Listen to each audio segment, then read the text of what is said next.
We're talking. This is Rowdy C talking with Duke CT of the Duke CT Lounge now. And I was talking Which about. almost has 40,000 downloads, by the way. Congratulations on that thing. Then and hey, Test Zero. Test Zero has just tuned in on the chat here. Glad to hear you again. But yeah, talking about how obviously Becky Lynch won the SmackDown Women's Championship this past Sunday at Hell in a Cell. Got to see that in person in San Antonio. And by the way, let me tell you about this, just for you, Duke, and anyone else that's watching. You want to go to any WWE event, pay-per-view or Raw SmackDown taping, and you want to get some pretty good seats at not a bad price, go ahead and get the tickets in the lower corner, right next to the side of where the stage is. Now, because as long as you're okay with having an obstructed view of not being able to completely see the stars enter from the onto the stage, you still get a great view of the ring, and the price of those tickets, pretty almost the same price you get for the upper level.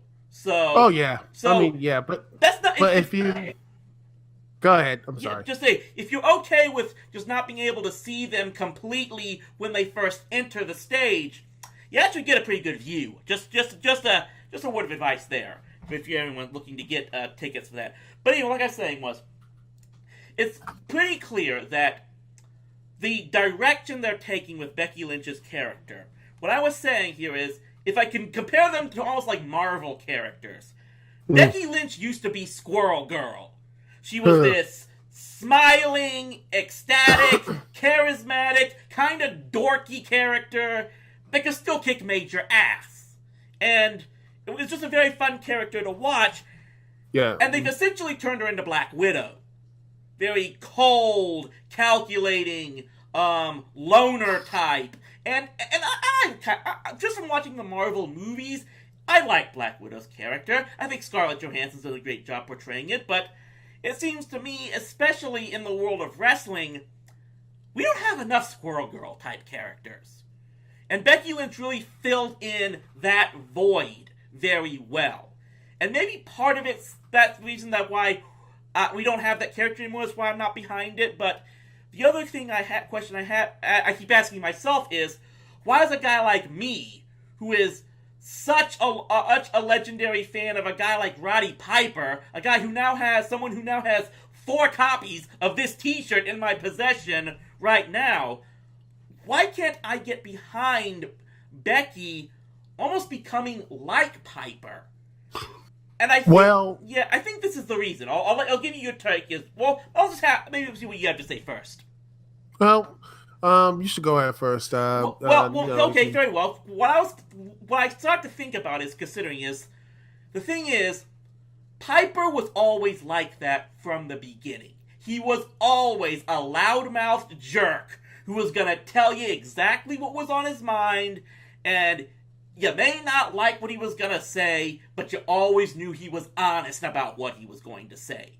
He was always going to just shoot from the hip, do whatever it takes to win in the ring, no matter what dirty taxes he might go to. And I think the fact that he was always like that, and he never really changed from that, is how, while he was the number one heel in the mid 1980s, eventually people got some respect for him and admired him that he never changed his ways as a character. And that got him a lot more fans over time. Becky, the fact that she went from being that lovable, dorky character to just changing into this personality type that just doesn't care about anybody but herself and her title, it's such a 180-degree angle that even from a perspective of a fictional character, which in ring she's supposed to be, it just kind of feels like a betrayal, to be perfectly honest. It's like yeah. that character that I originally fell in love with wasn't really her. And it's kind of like a stab in the back, to be perfectly honest. Like, that's the best reason I can think of as to why maybe I just can't get behind this version of Becky. Well, I can see that. But you can hear me, right? Yeah, absolutely. Oh yeah, but the thing is, it does fit naturally with her character because she has been working since like a year and change to get back to the title picture. She's just been floating around, and for like months, and then she kept getting wins and wins, and then yes, she felt like she finally got to that moment, and then well, Charlotte came in. Charlotte came in, and it felt like I worked hard on this, and she gets a match after I worked as hard as I did to get to this match's moment, and then she gets walled in into the to this triple threat match. It's so like wait a second, that's not fair. I worked hard to get to this moment, and then at SummerSlam, she was close to beating Carmella, but then Charlotte came in and knocked her out, and picked up the victory. And she looked like she was going to shake her hand, but nope, she snapped. And the people I think the reason the people went with her because it's the journey that Becky Lynch went on, the journey that she went on. I can understand that connected the people, and then losing to this, and like because Charlotte Flair, who's not hurting right now for getting championships and such, but and she wins. It just she snaps like, how dare I work 10 times hard, and this whole blue collar style of what Becky Lynch. It's interesting how this whole thing plays out. It seems like the W wants these. They love the blue collar working type of class heroes, which connects like Daniel Bryan, and all these other wrestlers that do have that humble beginnings and build themselves up. But with Becky, it seems like they want to have that go to Flair, which doesn't work because she's basically a wrestling dynasty. And it doesn't I can really kind of connect understand that. That stuff. And Becky, who is this? She got hurt when she was trained. It's like, oh, she didn't know she was going to go and actually be a wrestler anymore. But then people around her said, no, you got to keep going. So, she gave her one more go. And she went to NXT. She tried and grinded to get to this point. Well, we're kind of mixing and meshing the real life story of Rebecca Quinn. Oh, but yeah, that's the connections. Versus how her in-ring character of Becky Lynch is supposed to act. What I was trying to say here is that, while some of that does make kind of sense, I keep saying it's still a case of misdirected anger because in story, if there's anyone Becky should be upset at for supposedly making it harder for her to get a title opportunity, one, it should be Paige, because she was the one who gave Charlotte the opportunity at SummerSlam. Two, I was thinking, if Becky is supposed to be portrayed as a true blue-collar, hard-working, professional athlete in the context, like I said before, it should be more insulting to her if Charlotte didn't accept the title defense and didn't go all out to try to win it herself. If she had just sat by and let Becky win the title, I think from the concept of being a professional athlete, that should have been more insulting to Becky Lynch, which is the only reason why I can't couldn't have completely sided with her when Charlotte says stuff like you're not given any opportunities. She's kind of right, but this all comes back to something else I've been thinking about, because what this ultimately is this is another case of two people that, they were good friends in real life, but they've also been portrayed as great friends in story, and they get broken up because one got jealous or a petty difference, and basically just had to, when push came to shove, put the fame and glory of being a champion ahead of their friendship. And this got me to really thinking, and the fact that, especially that the crowd, the overall fan base, especially the internet fan base, seems to really side with not just the internet fan base, but the crowds in general. Some of them might be. Well, they may be. Some of them may be as they mix sometimes in that area. But the point I was getting at here is because those fans seem to completely side with the person that backstabbed her best friend, or at the very least, it really gets me to thinking: do wrestling fans have a problem with friendship? Well, not just say this. Yes, I'm sorry for bum rushing the show. But it's interesting you talk about friendship because once upon a time, a couple years ago, it was Charlotte who stabbed Becky in the back because she was getting too close with the championship. In fact, let me just see if I can find the Twitter link because I remember she actually posted this on Twitter Yeah, I and think I remember such. that. Well, because well, it And does. she was facing the title, and then she, I think, at the end of the day, they basically had, I think it was Sasha Banks won the title, then started that whole feud, and meanwhile Becky Lynch went to SmackDown and became the first ever SmackDown Women's Champion. But I think that pretty much never really left her that back for mine, Well, perhaps and this goes beyond and more than just. It just when I say this or ask that question, I'm not just talking about this thing between Charlotte and Becky. I mean, let's look at what's going on for several months between Sasha Banks and Bayley. Fans have been wanting them to go at each other's throats for a year at least. Like they've been they hated the fact that it looked like they were about to break up, and instead they went to the anger management issue. And now, for the time being, it's like they've worked out the differences and are best friends again. And it's like everyone wants to see these two going at each other instead of teaming up with each other to beat everything else. I'll give you another example. On the flip side, one of the biggest heel groups going on right now are the Iconics, Billie Kay and Peyton Royce, where their BFF relationship is practically their entire gimmick, and they're getting heat for it for the most part. Not to mention this, because it seems like I remember the comparison. Like I keep when they were coming up in NXT, and even when they first came up, I always referred to Peyton and Billy as Lay Cool 2.0. Michelle McCool and Layla, that was their whole shtick. That they may have been mean to the rest of the crowd of the locker room, but they were BFFs thick and thin until, of course, they broke up there as well. But it almost seems like getting yourself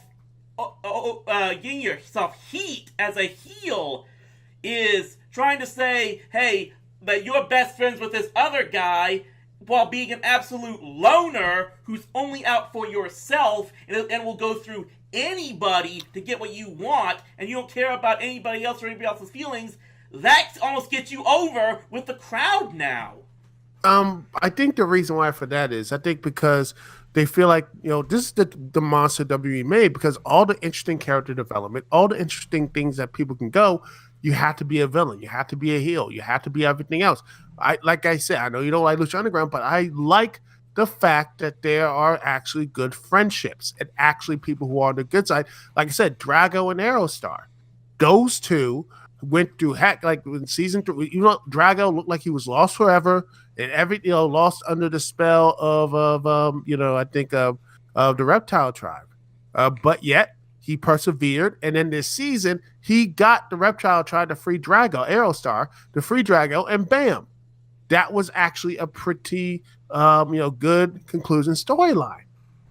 I again, it just showed that if people do respect and like good friendships in wrestling. They do. It's just how you portray it. It's how you do it. That's Maybe. I mean, that's how you do it. And like I said, the WWE made this monster in its own making. They made this monster for decades. Not decade, but for years now, for like almost a decade at this point. Just these terrible way they put the characters in. They don't know how to make their characters like their baby faces are faces likable and interesting and engaging. It seems like the only way to do that is to turn into a villain. And I'm sitting here and people try to defend this. Well, it's all. I'm like, yeah, but I look at other mediums, and I think we talked about this before. Other mediums get this. I mean, sure, you see look what's happening in the DC universe now, how bad it is. They just did not portray Superman correctly. And, that sort of thing happened. And people just fell away from that.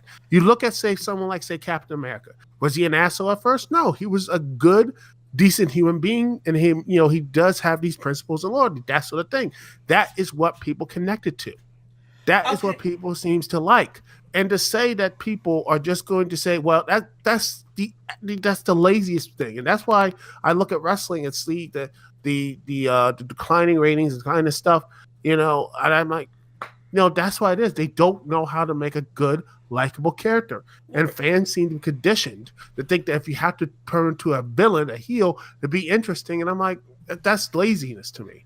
That's laziness. I'm not so sure. See, I'm just not so sure I would put the blame solely on WWE, at least WWE creative for that, because if you want to talk about the loner, the villain, the type being made popular, that all comes back to one individual, and it wasn't WWE's doing that made that particular individual extremely popular. I'm talking, of course, about Stone Cold Steve Austin. They wanted him before to be, that. They wanted him. Before that, you could also put down WCW. You look at the Hogan and NWO. Look at how popular they were. Even though they were villains, they're going to take over and all the stuff. Like, they were pretty much villains, yet they came to cheers. Yeah. Cheers bigger than the babyfaces. That's why I would almost say that the Attitude Era really left a lot of damage to the world of wrestling, and it's not the fault of creative. Creative in WCW and WWE at that time, they were then just giving the fans what they wanted. Back then, the fans wanted dark, nihilistic characters like the NWO or Stone Cold, and just it's something where they keep to this day. Yeah, maybe WWE gets to thinking that you've got to be. And I'm not even sure if they want is again WWE's fault, because they've tried. They've tried to make John Cena almost Captain America, Hulk Hogan-esque type of character. Hulk Hogan, Captain America, a Superman type of do-gooder. And at best, he was a polarizing figure. He had his fan base. He became one of the biggest superstars ever. Yeah, because there were those fans that did gravitate to that. But then you also had those fans looking over to the Attitude Era who just absolutely hated him because they wanted just a-holes like Stone Cold and The Rock all the time. And I think that's, but the thing is, I think people, I agree. I was one of those guys, but I just moved on. I'm like, the hatred, and I was like, man, this stuff wasn't me. Back in 2007. And I honestly think that Cena, I think booked correctly, people would like to see that. It's just like wrestling fans seem to be stuck, the older wrestling fans seem to be stuck in that mindset. They think that, okay, the Attitude Era was great and all, but things have changed. You have to have these. I mean, like I said, I keep going to Lucha Underground because, again, they know how to actually work these characters. You can have likable and interesting, good characters in wrestling, and people will cheer for them. Sure, you have your psychopaths and such, but if you know how to book them, if you know how to treat the characters with actually some, gravitas and respect, guess what happens? They actually get over. People seem to like them. People seem to do it. If you do it the way you actually build them up, and you know how to actually do what you're saying, this guy gets it. These guys get it.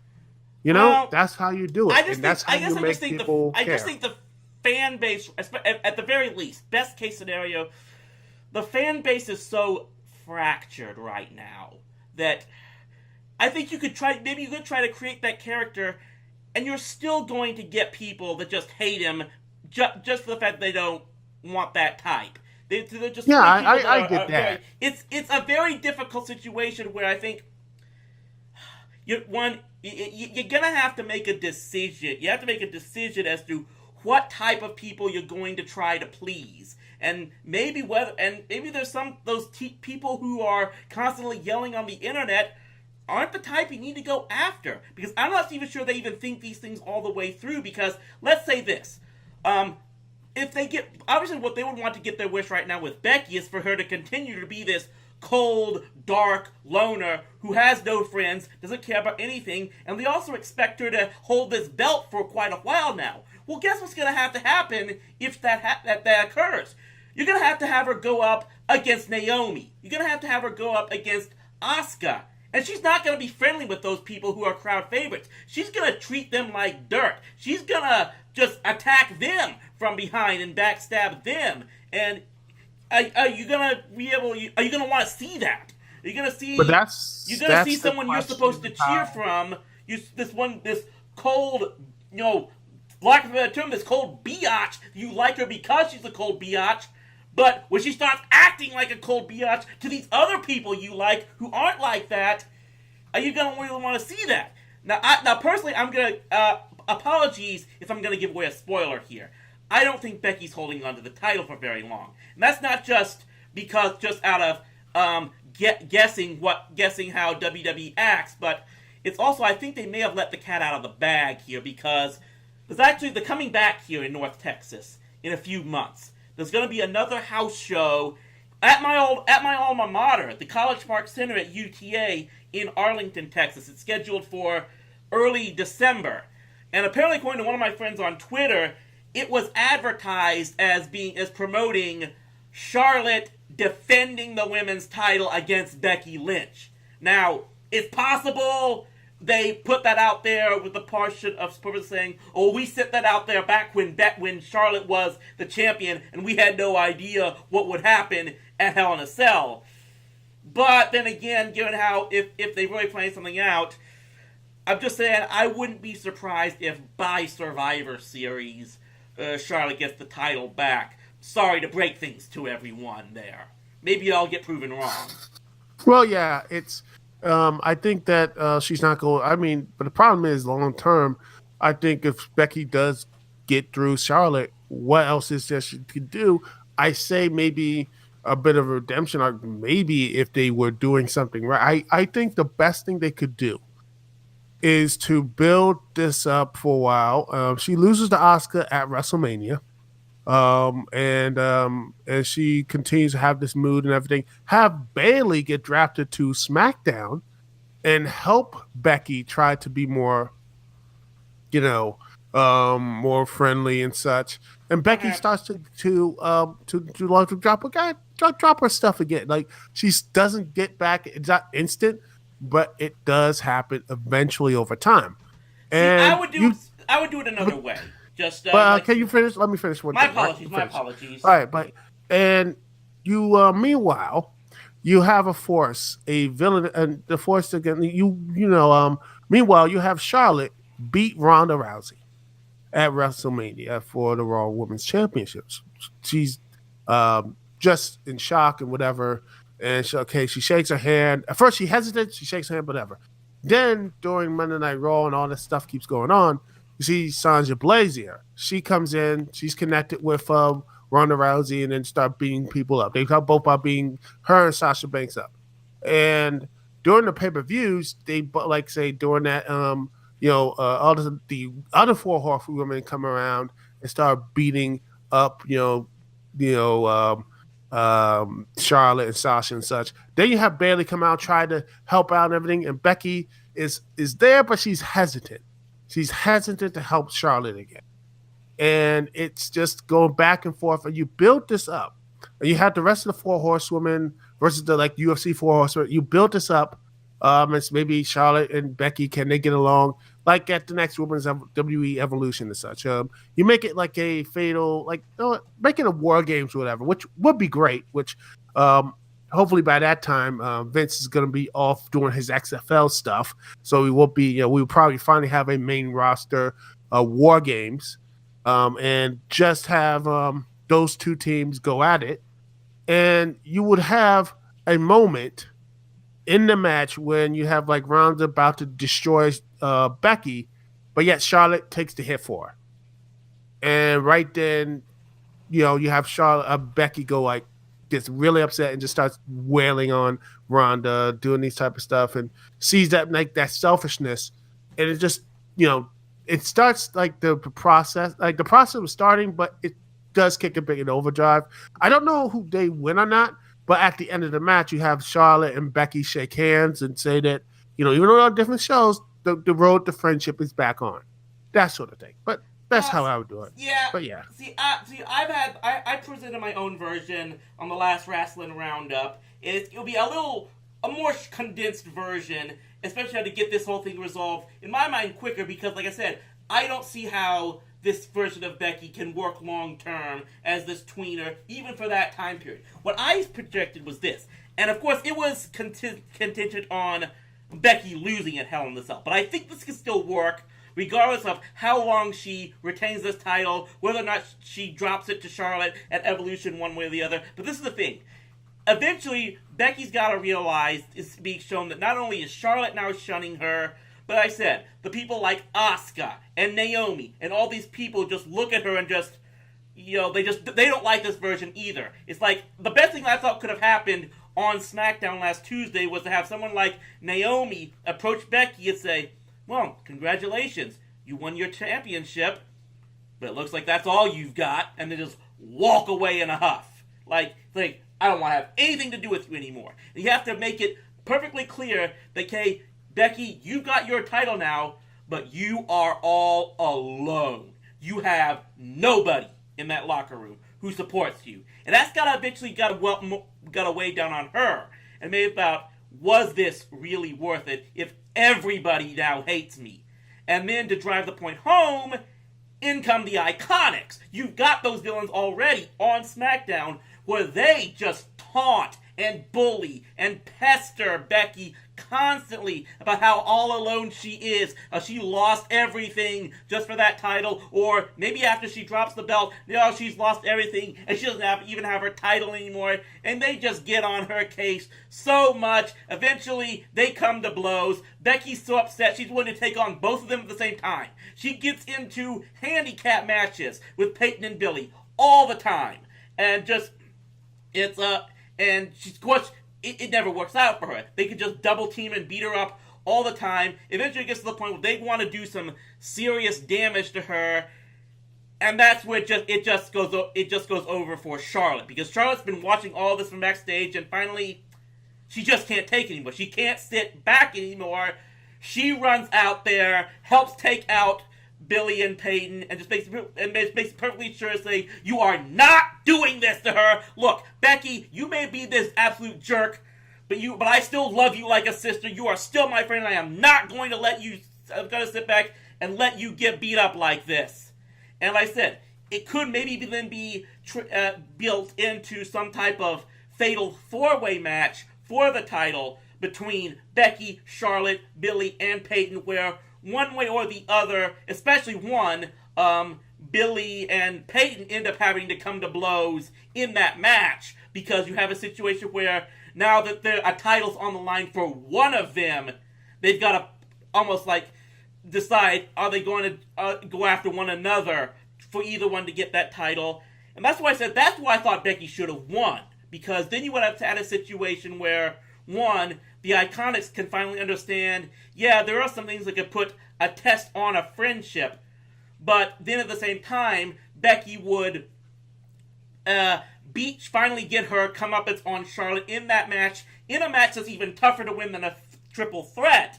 And she has overcome it, and she realizes that she needs both. She realizes now she needs the title and her friendship with Charlotte, and that can be resolved in that type.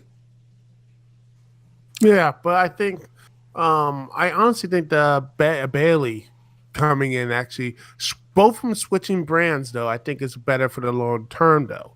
I mean, you don't want to have the instant friendship coming back. I think they should have this still tension there. Becky still walks the line between babyface and heel and such. But I think she does start to relent a bit after losing the title.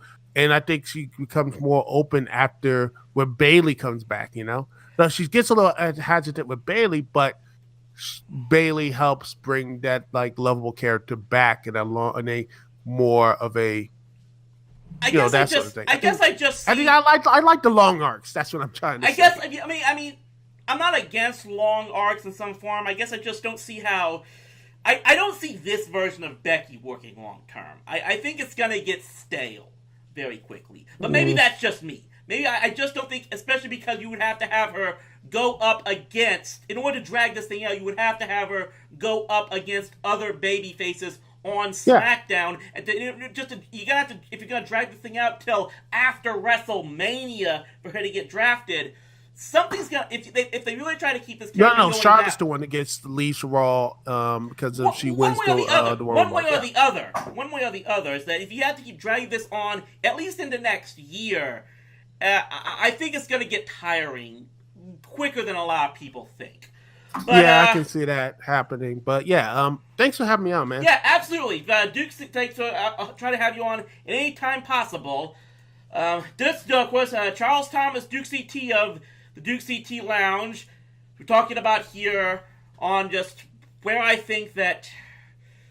Yeah, like I said, maybe it's just my own love. I just love that goofy, fun-loving Becky Lynch, and I just don't like to see her gone like this. It could be my own personal bias.